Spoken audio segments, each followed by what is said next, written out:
Hello friends, welcome to Defense Matrix. On this channel you will get fully information about defense and technology. See the videos about world forgotten histories on this channel. Let's view the video. The shocking origins of the U.S. Army, June 14, 1775. Birth of a nation's force, the creation of the Continental Army. June 14, 1775. A date that changed the course of history, not just for the American colonies, but for the world.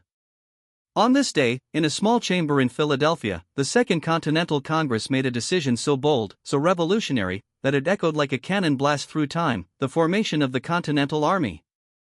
Up until that moment, there was no united American military force. Just scattered colonial militias, farmers, blacksmiths, and tradesmen who grabbed their muskets when trouble arrived. But the stakes had grown too high. The British Empire, the most powerful military force on earth, was tightening its grip on the colonies. Rebellion was no longer a whisper, it was a roar. The colonies needed more than passion. They needed discipline, strategy, command. They needed an army. The creation of the Continental Army was more than military mobilization, it was the birth of identity. For the first time, men from New York to Georgia would stand shoulder to shoulder under one flag. It wasn't just about fighting the redcoats. It was about declaring to the world, we are no longer British subjects, we are Americans. But organizing this army wasn't easy. There were no uniforms, no central command. Supplies were scarce, morale was shaky, and desertion was common. But there was one weapon more powerful than any musket: resolve. The kind that turns civilians into soldiers, and rebellion into revolution. Congress knew the army needed leadership. A general who could inspire, unify, and outthink the British. And in the very same breath that gave birth to the army, they chose their commander, George Washington. This wasn't just the creation of an army, it was the ignition of a fire. A fire that would blaze through Lexington, Bunker Hill, and Yorktown, and later through Normandy, Korea, and Iraq. This was the moment the United States took its first step toward becoming a global military power. And it all began with a desperate decision, a divided Congress, and a dream of freedom backed by force. George Washington's command, leadership at war's dawn. When George Washington accepted command of the Continental Army in 1775, he walked into chaos. What he inherited wasn't an army, it was a collection of ragtag militia units, more loyal to their individual colonies than to the cause of American independence. Supplies were disorganized, troops were untrained, and mutiny always lurked beneath the surface. But Washington brought more than military experience, he brought vision. His presence alone was commanding, tall, silent, and fiercely disciplined. He knew that to defeat the British, America would need more than gunpowder, it would need unity. And that unity would start with him. He wasted no time. Under Washington's leadership, drills were instituted, discipline enforced, and soldiers transformed from scattered militias into a functioning fighting force. He wasn't just preparing men for battle, he was forging the soul of the American army. But Washington's challenges were monumental. He faced not only the might of the British Empire but the politics of Congress, the bitterness of rival commanders, and the crushing pressure of leading an army that was constantly outnumbered and outgunned. He lost battles. He made mistakes. But Washington understood something the British didn't: wars are not always won by weapons. Sometimes, they're won by endurance, strategy, and the refusal to give up. At the Battle of Trenton, in a freezing blizzard on Christmas night, Washington crossed the Delaware River with a daring surprise attack. It was more than a victory, it was a turning point.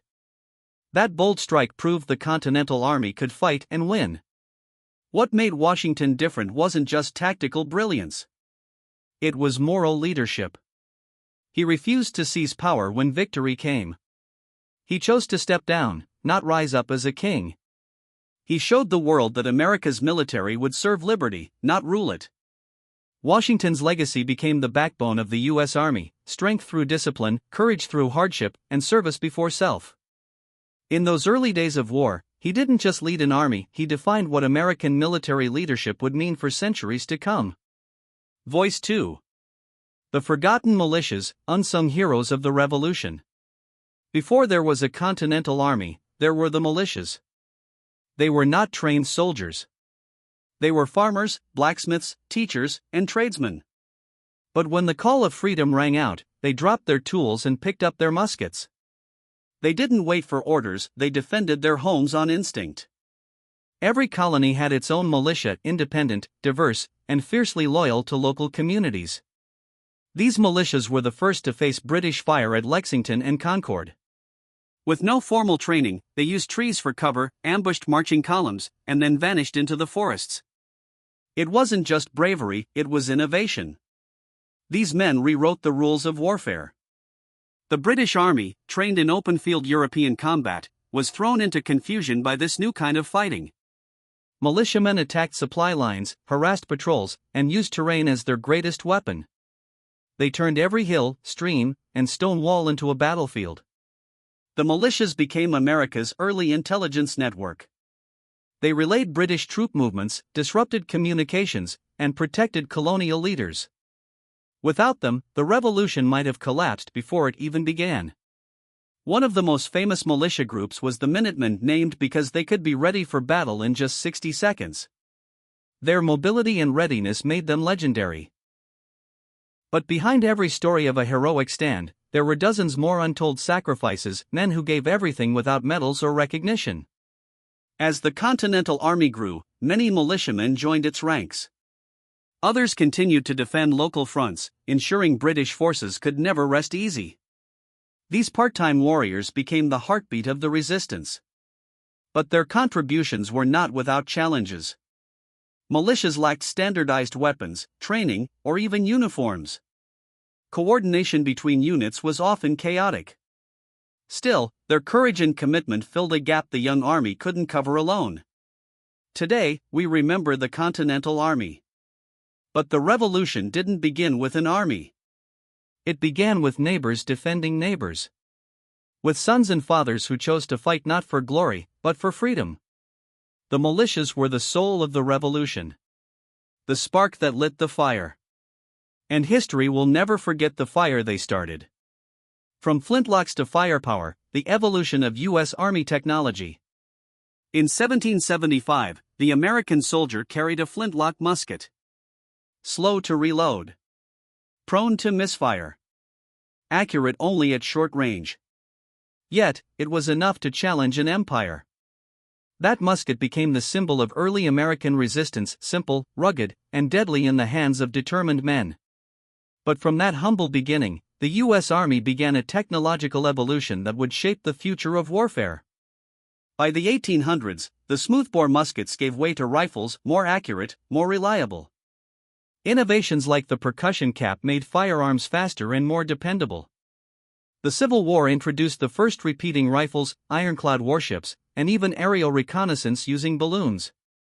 In World War I, the U.S. Army deployed bolt-action rifles, machine guns, tanks, and chemical warfare, changing the battlefield forever.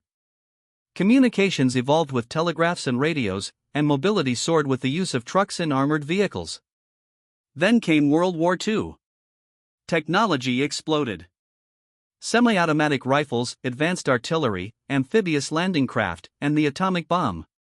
The U.S. Army wasn't just evolving, it was leading. Radar, code-breaking, and aerial bombardment pushed warfare into the realm of science. The Cold War era turned the Army into a high-tech force. Night vision. Precision-guided missiles. Nuclear weapons. Satellites for global surveillance. The battlefield was no longer just land, it was space, cyberspace, and beyond. In modern times, U.S. Army soldiers carry weapons that integrate with drones, GPS, real-time battlefield data, and AI targeting systems. Autonomous vehicles, robotic mules, and exoskeletons are no longer fiction, they're active prototypes. Cyber warfare has become as critical as boots on the ground. The U.S. Army now defends not just physical borders, but digital ones, fending off global cyber attacks from unseen enemies. Every era brought new tools. But behind every leap in firepower stood one constant. The American soldier. Armed not just with weapons, but with courage, training, and a mission. From flintlocks to firepower, from horse-mounted scouts to space surveillance systems, this is the story of the U.S. Army's relentless march toward dominance. not just evolution. Transformation. Legacy of 1775, how the past still shapes the U.S. Army today. June 14, 1775, is more than a date, it's a legacy. Every oath taken. Every uniform worn. Every mission carried out traces its roots back to that decision to form an army of the people. The principles of civilian control, citizen soldiers, and fighting for liberty still guide the U.S. Army. Its structure, its values, even its insignias echo the first call to arms. Modern soldiers may wear body armor and carry advanced weapons, but the spirit is unchanged. Duty. Honor. Country. The Army of today is the product of that revolutionary spark. And it will never forget where it began. Thanks for watching. Subscribe our channel Defense Matrix for more interesting videos.